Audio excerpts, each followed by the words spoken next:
Hi friends, welcome to my YouTube channel. ഇന്ന് ഞാൻ നിങ്ങളോട് പറയാൻ പോകുന്നത് ചെങ്കോട്ടയിലെ ഒരു കുഞ്ഞു ഗ്രാമത്തിൽ കുറച്ചധികം ജനങ്ങള് മൺകല നിർമ്മാണത്തിൽ ഏർപ്പെട്ട് ജീവിക്കുന്നവരുണ്ട്. അപ്പൊ അവരുടെ കുലത്തൊഴിലായ മൺകല നിർമ്മാണം അവർ ഇന്നും വളരെയധികം ഭംഗിയായി നല്ല രീതിയിൽ മുമ്പോട്ട് കൊണ്ടുപോകുന്നുണ്ട്. അപ്പോൾ അതെങ്ങനെയാണെന്ന് നമുക്ക് നോക്കാം. അപ്പം എനിക്കിതിനെ കുറിച്ചൊന്നും അറിയത്തില്ല, ആദ്യമാണ് ഞാൻ ഇവിടെ വരുന്നത്. അപ്പൊ ആദ്യമേ അവർ മണ്ണരിച്ച് വൃത്തിയാക്കി എടുത്തതിന് ശേഷം ഈ കാണുന്ന മെഷീനിൽ അതൊന്നുകൂടി അരിച്ച് വൃത്തിയാക്കി എടുക്കും. പിന്നീട് കലം നിർമ്മിക്കുക. ഈ പ്രൊസീജിയറിന്റെ പേര് എനിക്ക് അറിയത്തില്ല കേട്ടോ. ഞാൻ ഫസ്റ്റ് ടൈമാണ് നേരിട്ട് കാണുന്നത്. വീഡിയോയിലൊക്കെ കണ്ടിട്ടേ ഉള്ളൂ. ഇതിനു മുമ്പ് ഞാൻ ഇതിങ്ങനെ നേരിട്ട് കണ്ടിട്ടേ ഇല്ല കേട്ടോ. അപ്പം ഇത് എടുത്ത് ഇങ്ങനെ കലങ്ങൾ ഓരോന്നായി ഇങ്ങനെ എടുത്തെടുത്ത് വെച്ചപ്പോൾ ഞാൻ ഫസ്റ്റിലെ ആലോചിച്ചത് ഇതിന്റെ ഈ ഗ്യാപ്പിനെ കുറിച്ചാണ് എനിക്ക് സംശയം വന്നത്. ഇത് എങ്ങനെ ഫില്ല് ചെയ്യും എന്നതിനെ കുറിച്ച്.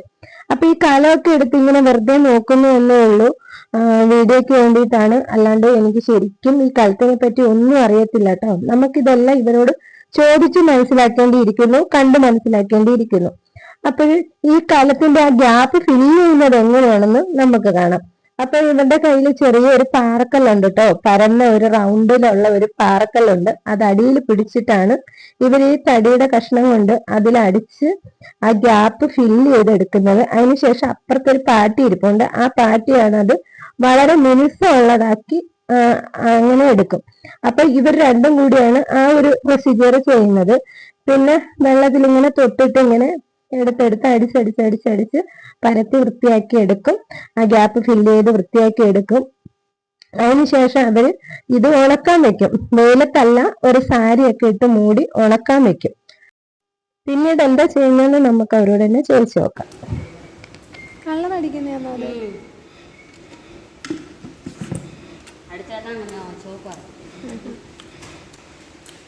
കളർ അടിച്ചാലേ അതിന് നിറം വരൂ എന്നാണ് അവർ പറയുന്നത്. பச்சை ഇതിന് നല്ല കായണമാ இன்னும் இது காஞ்சிட்டு போகும், அவ்வளோதான்.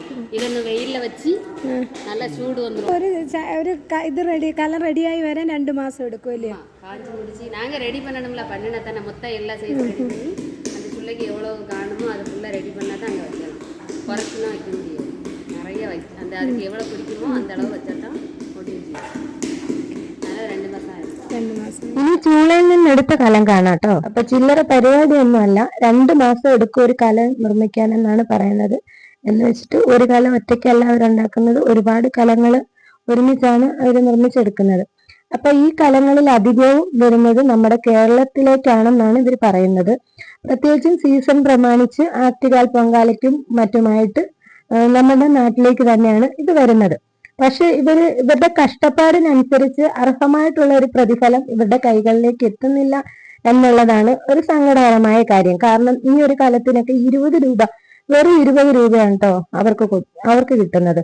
അപ്പം നമ്മുടെ കേരളത്തിൽ കൊണ്ടുവന്നിട്ട് അവര് വാങ്ങുന്ന തുക സത്യത്തില് ഇവരുടെ കഷ്ടപ്പാട് വെച്ച് നോക്കുമ്പോൾ ഒട്ടും അധികമല്ല. പക്ഷെ ഇവരുടെ കൈകളിലേക്ക് ആ കഷ്ടപ്പാടിന്റെ പ്രതിഫലം എത്തുന്നില്ല. എങ്കിലും ഇവരത് ഇന്നും ഇവരുടെ ഈ കുലത്തൊഴിൽ അവർ വളരെയധികം ഭംഗിയായിട്ട് മുന്നോട്ട് കൊണ്ടുപോകുന്നുണ്ട്. ഈ ഗ്രാമത്തിലുള്ള എല്ലാ ജനങ്ങളും ഒരേ മനസ്സോടുകൂടി തന്നെയാണ് അവരുടെ കുലത്തൊഴിലുകൾ ഭംഗിയായിട്ട് ചെയ്യുന്നത് കേട്ടോ. അപ്പൊ എനിക്ക് പനിയായതുകൊണ്ട് സൗണ്ടിന് നല്ലതായ ഡിസ്റ്റർബൻസ് ഉണ്ട്. അപ്പോഴെല്ലാവരും ക്ഷമിക്കുക. അടുത്ത വീഡിയോയിൽ കാണുന്നതുവരെ ബൈ.